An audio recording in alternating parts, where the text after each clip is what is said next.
कंवारी ननद। अंजलि की उम्र लगभग 30 साल हो चुकी थी। वो एक स्कूल में टीचर की जॉब करती थी। अंजलि के घर में उसकी माँ के अलावा उसका छोटा भाई और भाभी भी रहा करते थे। 30 साल की उम्र होने के बाद भी अंजलि की अब तक शादी नहीं हुई थी। इस बात को लेकर अंजलि की माँ रुक्मिणी देवी काफी परेशान रहा करती थी। माँ, मैं स्कूल जा रही हूँ, जरा मेरा टिफिन तो दे दीजिए। अब क्या पूरी जिंदगी मैं तुझे टिफिन बनाकर देती रहूंगी? अरे कुछ सोचा भी अपने बारे में या बस ऐसे ही? क्या माँ, सुबह सुबह फिर वही बातें लेकर बैठ गई। माँ गलत क्या कह रही है अंजलि दीदी? इतनी उम्र हो चुकी है आपकी, माँ कब तक आपकी सेवा करती रहेंगी? भाभी, मैंने माँ को कब कहा कि मेरी सेवा करो? वैसे भी अपना टिफिन मैं खुद तैयार कर लेती हूँ, बस टेबल से उठाकर देने को ही तो कहा था। वैसे अंजलि दीदी, देखा जाए तो टिफिन उठाकर देने की उम्र तो आपकी है। आपका अपना घर परिवार बच्चे होते तो ये जिम्मेदारी आज आप पूरी कर रही होती। एक बात मेरी समझ में नहीं आती, अगर मेरी शादी नहीं हुई तो इसमें मेरी क्या गलती है और तुम सब लोग मेरे पीछे क्यों पड़े रहते हो? अरे कुछ कहना क्या पीछे पड़े रहना होता है? अपने छोटे भाई को देख, तुझसे 3 साल छोटा है लेकिन 2 बच्चे खेल रहे हैं आंगन में। मुझे आप लोगों की कोई बात नहीं सुननी, जा रही हूँ मैं। और आप में से किसी को मेरा कोई काम करने की जरूरत नहीं है, मैं खुद संभाल लूंगी। इतना कहकर अंजलि वहां से चली जाती है। शाम को जब अंजलि अपने स्कूल से लौटकर घर वापस आती है तो उसने देखा कि पड़ोस वाली निर्मला चाची वहां पर बैठी हुई थी।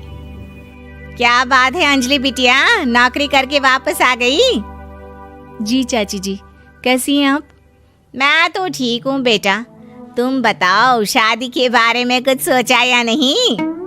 अरे रहने दीजिए ना, इससे तो शादी की बात करना ही बेकार है। कुछ भी कहो तो गुस्सा करती है, बात बात पर आंखें दिखाती है। माँ, आप ऐसा क्यों कह रही है?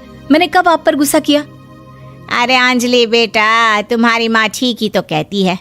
30 की होने आई हो, अब तुम्हें भी शादी वादी कर लेनी चाहिए।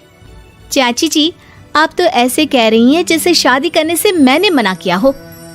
रहने दीजिए निर्मला चाची, हमारी अंजलि दीदी को अभी तक उनकी पसंद का दूल्हा नहीं मिला ना, इसीलिए वो शादी नहीं कर रही। भाभी, ऐसी कोई बात नहीं है। अरे तो फिर क्या बात है?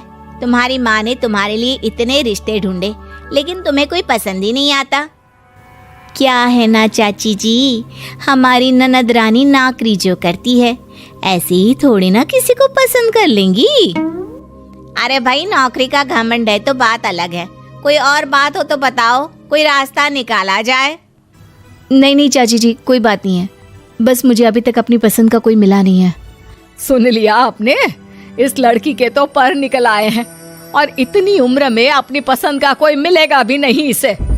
माँ, आप मेरी शादी को लेकर हमेशा मुझे ताने क्यों मारती रहती हैं? अपनी माँ की बातें तो ताने लगती है। ताने हैं? बताओ, मैंने कुछ गलत कहा क्या? देखो, ये सब छोड़ो, मेरी दूर की बुआ का बेटा है, उसकी अभी शादी नहीं हुई है, उम्र होगी कोई 34-35 साल। आप कहें तो बात आगे बढ़ाऊं? अरे हाँ, क्यों नहीं, ये भी कोई पूछने की बात है। अरे जल्दी से लड़के को यहाँ बुला लो। माँ, आप मुझसे पूछे बिना मेरी शादी की बात करने जा रही हैं, और मेरी उम्र 30 भी पूरी नहीं हुई है। निर्मला चाची कह रही है कि वो लड़का 35 साल का है। अंजलि दीदी, आपको क्या लगता है इस उम्र में कोई फिल्म का हीरो आएगा आपके लिए? देखिए, अब पसंद और नापसंद की बात तो रहने दीजिए, पसंद करने की उम्र तो आपकी निकल चुकी।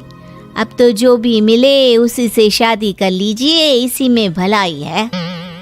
तेरी भाभी बिल्कुल ठीक कह रही है। अब जैसा रिश्ता मिले उसके लिए हाँ कर देना, ताकि हम भी गंगा नहाए। ठीक है, चलिए मैं उस लड़के को कहती हूँ, वो कल ही अंजलि को देखने आ जाएगा। अगले दिन निर्मला चाची के दूर का रिश्तेदार अंजलि को देखने उसके घर आता है। उसका नाम था अजय। अंजलि जी, तो आप नौकरी करती हैं, वो भी स्कूल में? जी हाँ, मैं स्कूल में टीचर हूँ। हमारी बेटी बहुत होशियार है। अरे पढ़ने लिखने में इतनी होशियार है, इसीलिए तो इसकी नौकरी लगी है स्कूल में। हाँ, ठीक है आंटी जी, जरा मुझे भी तो बात करने दीजिए आपकी बेटी से। जी पूछिए ना, क्या पूछना चाहते हैं? अंजलि मैडम, ये तो बताइए कि आपने अभी तक शादी क्यों नहीं की? बस ऐसे ही, कहीं कोई रिश्ता पसंद नहीं आया इसलिए। लेकिन क्या मैं आपसे पूछ सकती हूँ कि आपने शादी क्यों नहीं की? अंजलि, क्या कर रही हो तुम? लड़कियों को इस तरह की बातें नहीं शोभा देती। रहने दीजिए आंटी जी, आपकी बेटी काफ़ी पढ़ी लिखी है, मैं उनके सवाल का जवाब दे ही देता हूँ। वो क्या है ना, मुझे भी अभी तक अपनी पसंद की कोई लड़की नहीं मिली। अच्छा, कोई बात नहीं। वैसे आपकी तनख्वाह कितनी है? कितना कमा लेती हैं महीने का? जी यही कोई 25,000 महीने। बस 25,000? इतने से क्या होता है? इतने से तो आजकल घर भी नहीं चलता। आपके कहने का क्या मतलब है? अरे मैं तो ये सोचकर आया था कि नौकरी वाली लड़की है, आराम से 40,000 कमाती होगी। माफ कीजिएगा, आपका और मेरा रिश्ता नहीं हो सकता। जी कोई बात नहीं, मुझे भी आपके साथ शादी करने में कोई इंटरेस्ट नहीं है। अंजलि, किस तरह की बात कर रही हो? घर आए रिश्ते को ठुकरा रही हो तुम। दीदी, अब इस उम्र में आपको इतनी अकड़ नहीं दिखानी चाहिए। अच्छा खासा रिश्ता हाथ से निकल गया, कहीं ऐसा ना हो कि जिंदगी भर कुंवारी ही रह जाओ आप। कुछ दिन और ऐसे ही निकल जाते हैं और अंजलि की शादी कभी नहीं होती। अंजलि के परिवार वाले बिंदास उसे ताने मारते रहते हैं, लेकिन अंजलि एक बड़ी नौकरी की तैयारी करती है और उसमें सिलेक्ट होने के बाद अंजलि को एक बहुत बड़ी नौकरी मिल जाती है। अब तो दीदी के नखरे और भी ज्यादा बढ़ जाएंगे भाई। अब तो इतनी बड़ी नौकरी जो लगी है, अब इनकी शादी होने से रही। माँ, मुझे नौकरी के लिए दूसरे शहर जाना पड़ेगा। आप जानती हैं ये बहुत बड़ी जॉब है और इसमें पैसे भी बहुत ज्यादा मिलेंगे। अच्छा, कितने पैसे मिलेंगे बेटा? माँ, मुझे हर महीने 90,000 सैलरी मिलेगी। क्या? अरे वाह वाह, ये तो बहुत अच्छी बात है।